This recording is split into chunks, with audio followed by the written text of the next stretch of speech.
Hey everybody, we are going to be going over several examples at this point of different polarity questions to see if you guys kind of get the hang of it. So the first one that I'm going to ask you to try is C2H6, which is ethane. Now, just as a heads up with this one, anytime, oh, and you don't see my face to see some little balls over in the corner there because I'm going to do an amazing demo later. Hopefully help clear things up a little bit. So anyways, when you see chemical formulas that have two for their first element, that usually means that there's two centers to your element. So what I'm going to ask you to do first is 1, draw your Lewis structure. 2, look at the bonds to see if you have any polar bonds. And then 3, try to predict if the molecule is polar or not. So pause your video, give it a try, and then when you're ready, start back up and we'll get going. Okay, so hopefully Lewis structure went okay. The correct Lewis structure for C2H6 looks like this. So it's C2, 2 C's in the middle, and then 6 H's off to the side here. When you do the polarity calculations, you should be doing 2 calculations, a calculation between C, and hopefully you get that there is 0 difference between those, and a calculation between C and H. And there is a difference of 0.4 between C and H because C is a 2.5 and H is a 2.1. So what this means is that there are no bonds at all there are no polar bonds at all in this molecule. And the rule is that if there are no polar bonds, you cannot have any polar molecules, so there's nothing here. Note in my picture, there are no partial positives, there's no partial negatives, there's none of that jazz.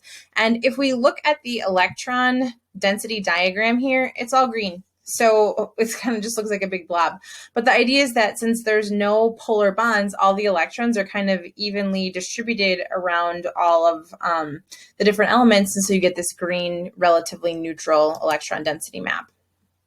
Okay, this is a tougher Lewis structure. So this is acetone. I will give you a hint here and tell you that the backbone of acetone is 3 C's in a row, and everything kind of branches off of that. So for this one, I want you to do the same thing. I want you to draw the Lewis structure the best you can, try to figure out the polarity of the bonds, and then the polarity of the molecule. Okay, pause your video, give it a try. Okay, now this is a tough Lewis structure to draw. A heads up for you about looking at a chemical formula to give you hints about the structure. So if you look at this, do you see how the chemical formula is CH3 and then a CO and then another CH3?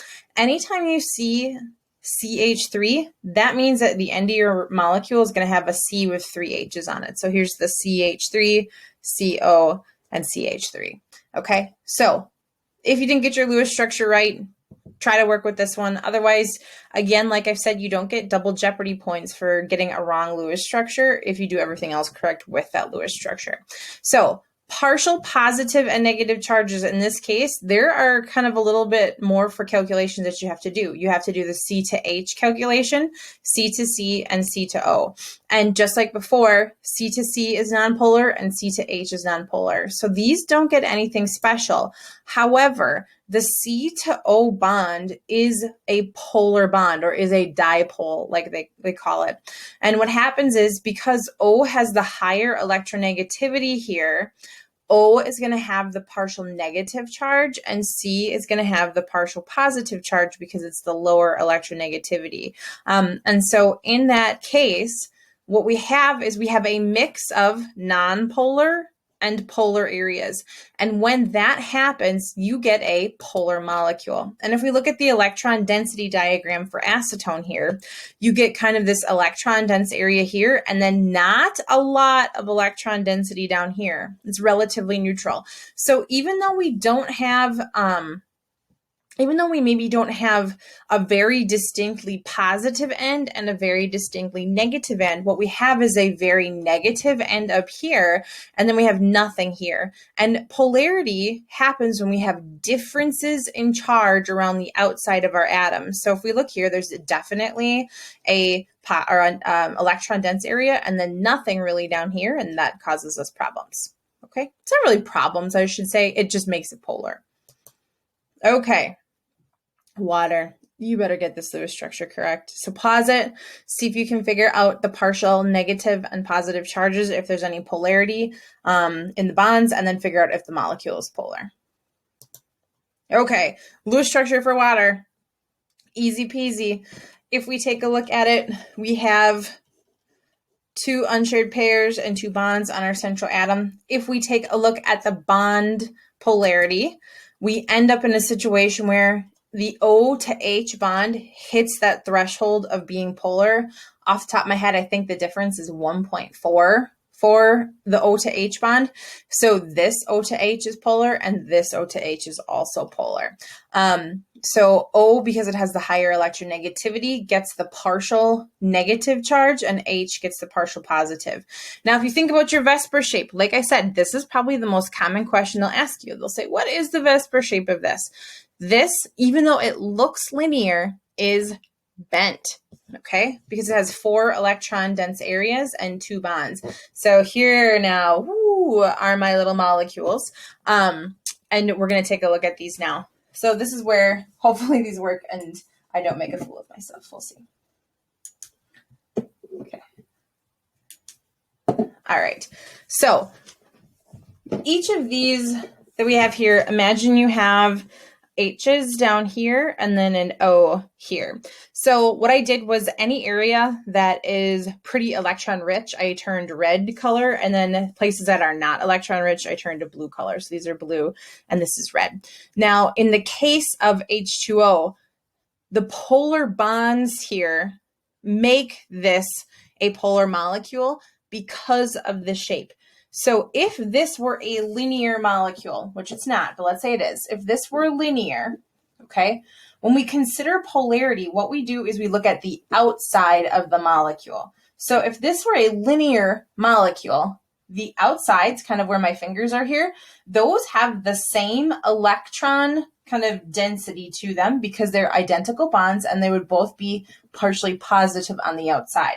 However, because of my unshared pairs, I now have a Vesper shape that looks like this, which is bent.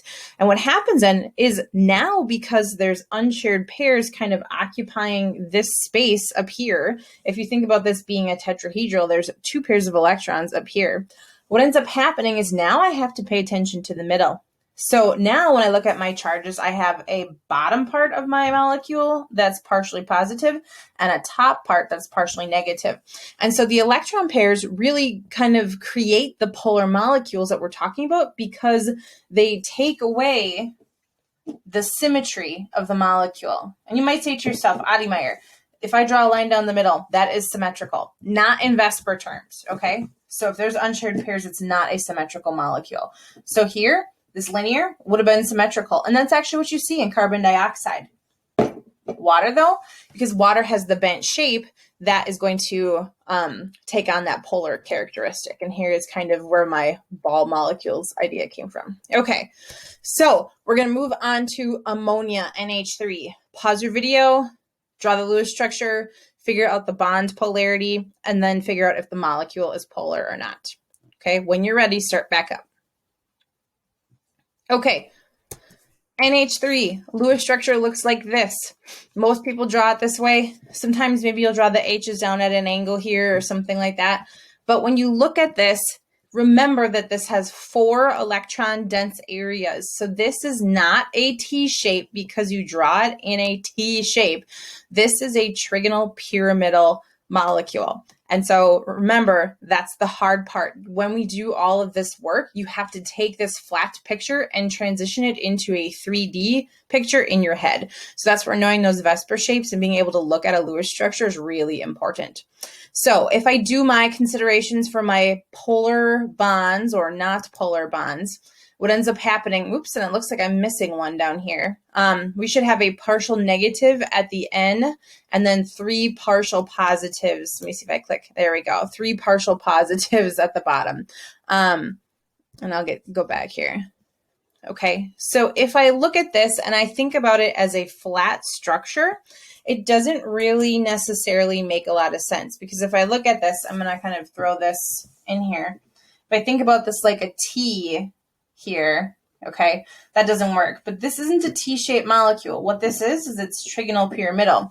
So what I have are 3 H's here that are electron poor, and they all have that partial positive charge. And then up here, I have the partial negative charge from my nitrogen. And again, this is partially negative because it has a higher electronegativity. So what happens is all the electrons that are shared between these guys head towards the nitrogen. The same here and the same here. Okay, now when we think about this molecule as polar or not polar, the electron pairs should give it away. So because I have polar bonds and unshared pairs on my central atom, the shape of this actually looks like a tetrahedral, but remember there's unshared pairs up here. And so when that happens, like this, I have to consider this as a positive part of the molecule and this as a negative part, and then I get polar. And you can kind of see that in the ammonia over here too, but it's the Vesper shape that throws it off. Had I had a molecule that was tetrahedral, let me get my little example guy here. Not prepared for you guys, sorry. If I had one that was tetrahedral, now tetrahedral causes me problems because I have identical charges all the way around. But because I have different charges around the outside now, with this missing, because there's an unshared pair here and not a bond, now I have to pay attention to the middle. Okay? Now, here's the last one that we are going to do. It's going to be carbon tetrachloride. So, draw your Lewis structure, figure out your bond polarity, and then when you are ready, figure out if the molecule is polar or not. Okay, so pause your video, give yourself a second, and go. Okay. All right, so here is our Lewis structure for carbon tetrachloride, CCl4. In this case, we have 4 bonds on our central atom here, which makes this shape, hopefully you remember, it's a tetrahedral shape. So when we look at this, the C to Cl bond is polar. It's not very polar, but it is polar.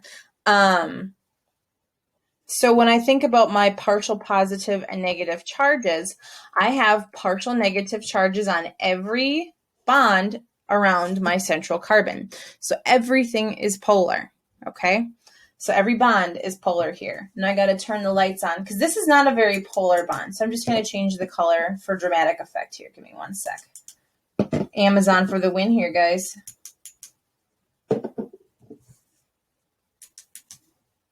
Okay, so this is not that different, but I'm just trying to go here to kind of show you how we don't have maybe quite as dramatic of a difference.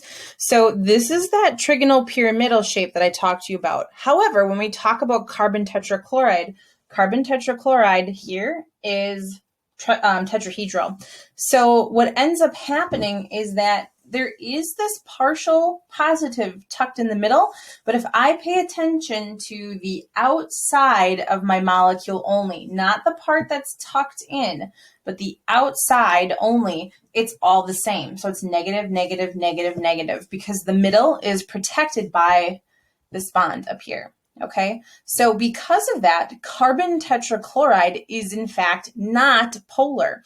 So this is that situation where you have polar bonds, but a non-polar molecule. And that's because we have identical polar bonds all the way around.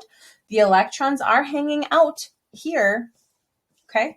But what ends up happening is because I have identical charges all the way around the outside, I end up having a non-polar molecule. So CCl4 does not have a dipole moment. If I take this away, this shape does have a dipole moment because now I have to pay attention to the middle.